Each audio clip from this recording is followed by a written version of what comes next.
উঁচু পায়ার মকবুল মুহাদ্দিস ছিলেন আলী ইবনুল মদনী রহমাতুল্লাহি আলাইহি, যার হাদিস দিয়ে ইমাম বুখারী রহমাতুল্লাহি আলাইহি টোটাল বুখারী শরীফকে বইরা ফেলছেন। এত রিওয়ায়াত আলী ইবনুল মদনীর থেকে ইমাম বুখারী আনছেন যে অন্য কোন উস্তাদ থেকে এত রিওয়ায়াত আনে নাই। আর এত মকবুল ছিলেন যে উনি যেদিন ইন্তেকাল করেছেন সেদিন যেই খাটের ভিতরে আল্লাহর রাসূলকে গোসল দেওয়া হয়েছে, শেষ গোসল, এবং যেই খাটে কইরা রাসূলকে রওজায় নামানো হয়েছে, এই খাটটা ওই দিন ধৌত করার জন্য জাদুঘর থেকে নিচে নামাইছে, মিউজিয়াম থেকে নিচে নামাইছে। সকল মুহাদ্দিস যারা মদিনায় পাকে অবস্থান করতেছে তারা সবাই বলে, একদিক দিয়া নবীর পালকি মাটিতে নামাইলা, আর একদিক দিয়া নবীর নায়েব হাফেজে হাদিস মুহাদ্দিস আলী ইবনুল মদিনী মরে গেল।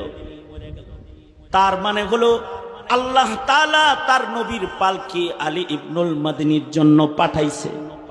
নাকফা আলীটা, তাই আলী ইবনুল মদিনী কেউ রসুলের চৌপায়ার খাটের উপরে শোয়া গোসল দাও।